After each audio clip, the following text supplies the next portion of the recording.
Good morning, Knicks Nation. This should be a happy day for Knicks Nation.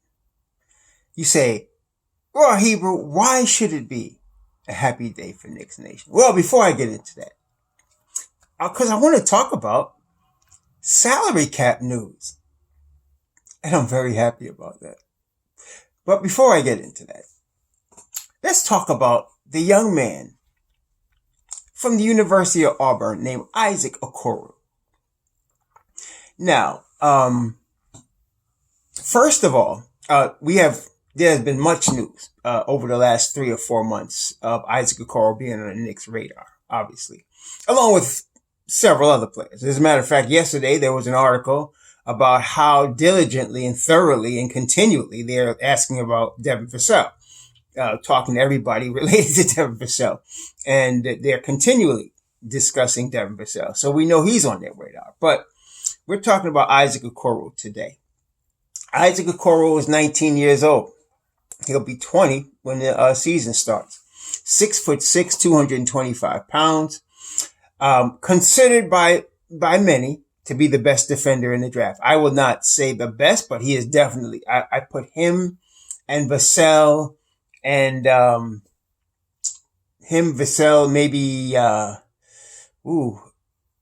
put those two at the top. Yeah, I think that's it. Him and Vassell. There's some good defenders in this draft. Like I said, I mentioned Malachi Flynn was Defensive Player of the Year. Yesterday we talked about Tyler Bay, really good defender, also.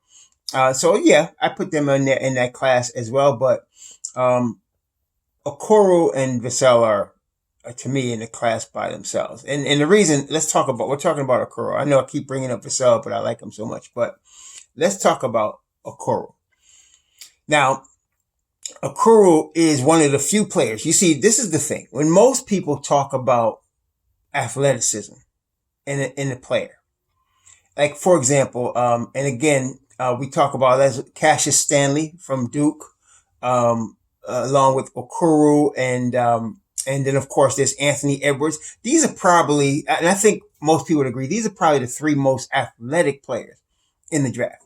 Most of the time, the athleticism of a player that is so hyped, like a Cassius Stanley, is generally only really seen offensively. You see it in his ability to dunk and jump and cover space when he's trying to drive to the basket very quickly, and that's where you see it.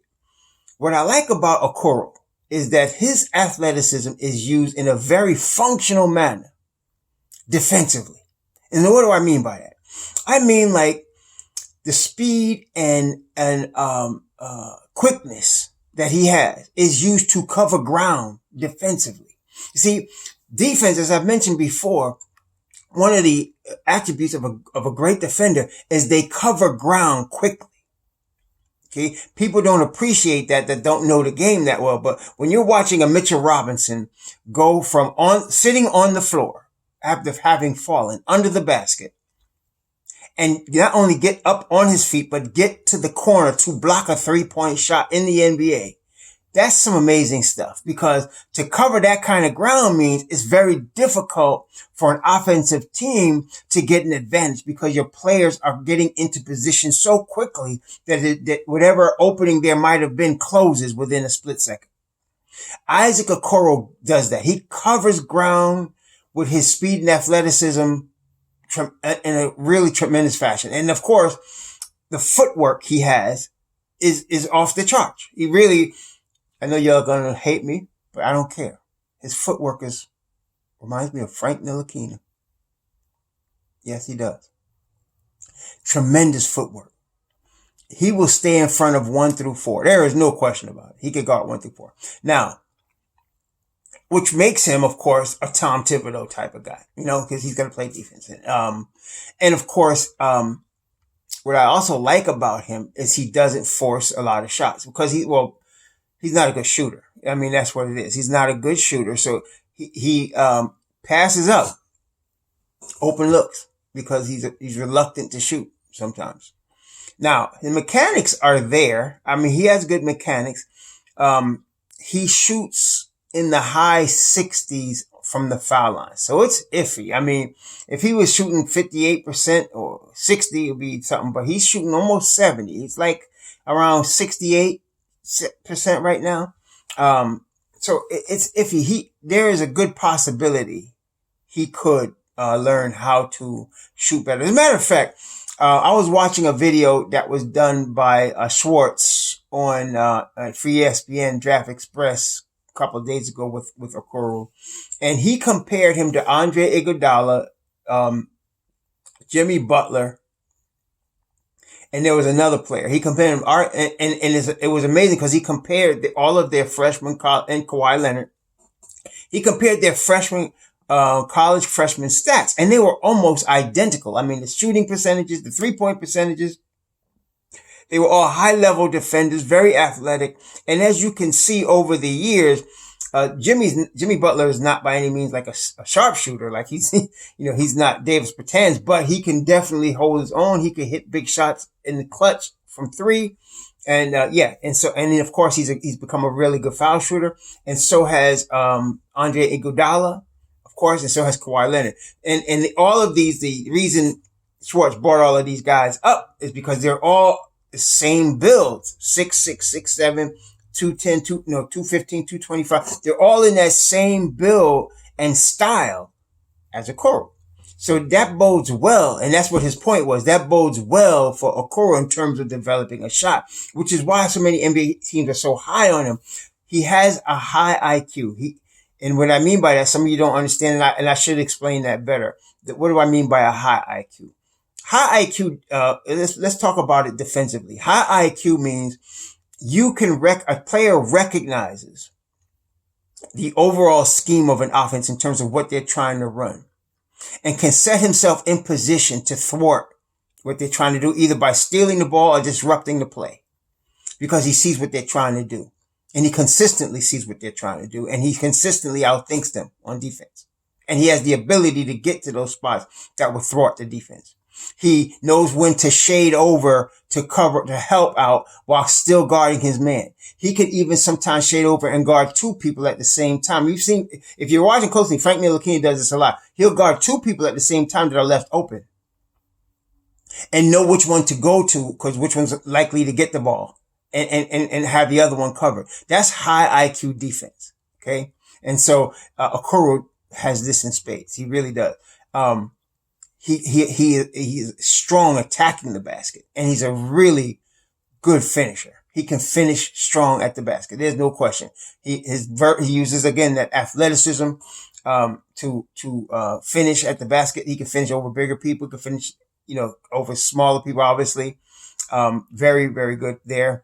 And offensively, he has a high IQ, which means he knows that the ball, one of the tenets of a high IQ and good basketball is that you have to understand that the ball moves faster in the air than it does with the dribble. Which means a player with a high IQ, when they're catching the basketball, they're already seeing where that ball can go once it touches their hands quickly to a fellow player in a better position to score and gets it to them. Sometimes you can see it in the form of a touch pass, which means the ball is coming and he just barely touches it and it moves to somebody else because he knows a player in a better position. And then secondly, along with that, they make split-second decisions once the ball comes to them. Like, they don't sit there. They're not going to pound the ball.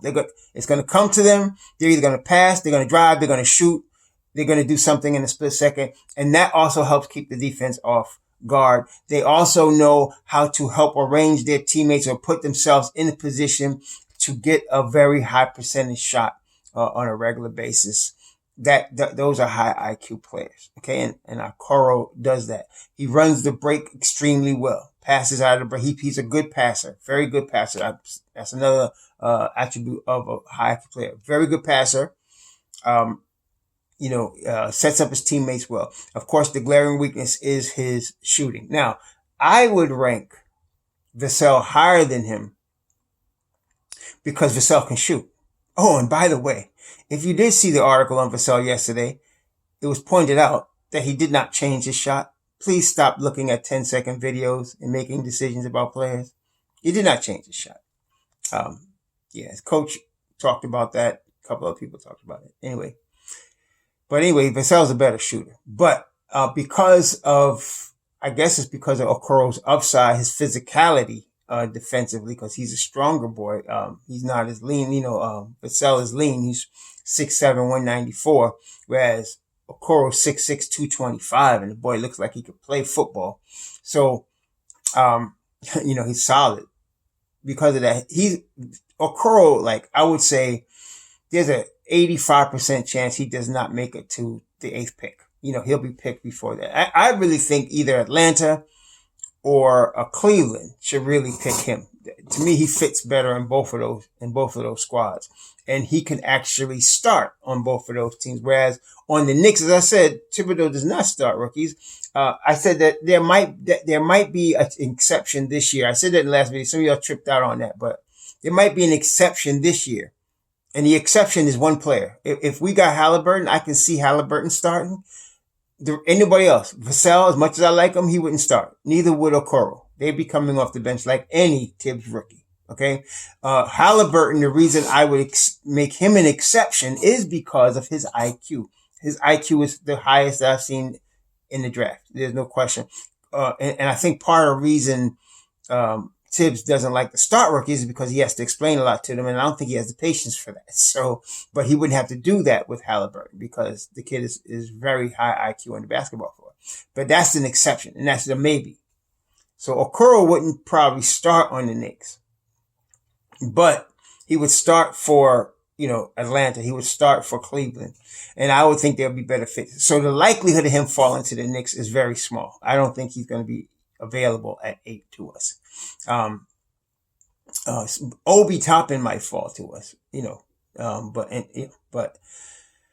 and he probably would start because of his age, being that he'll be 23 soon. But anyway, that's Isaac Okoro. I like him. Obviously, he's a Tibbs type of player, and for sure, he's definitely, his floor right now is his floor is an all NBA defender. That's his floor. He's going to be that. He's going to be in that, Marcus Smart range of all NBA defender. There's no question. He really does have that type of ability. And his ceiling, well, if he learns how to shoot, there is no ceiling. This boy could, he can be an all-star if he learns how to shoot. That's what kind of ability that he has. So let's talk about the salary cap real quick. So yesterday I read the article from Posting and Toasting that really the information was taken from Kurt Klein, whatever his name is. That Adam Silver and the NBA board are thinking about lowering the salary cap between $3 million and $15 million. This is excellent news. If they were to lower the salary cap by $15 million, the only team in the NBA with space to sign a max player or 2 mid-level players is the New York Knicks. See, right now, Detroit is in the game, and the Hornets are in the game because of their salary cap situation. The Hornets will lose their salary space because of Nick Batum.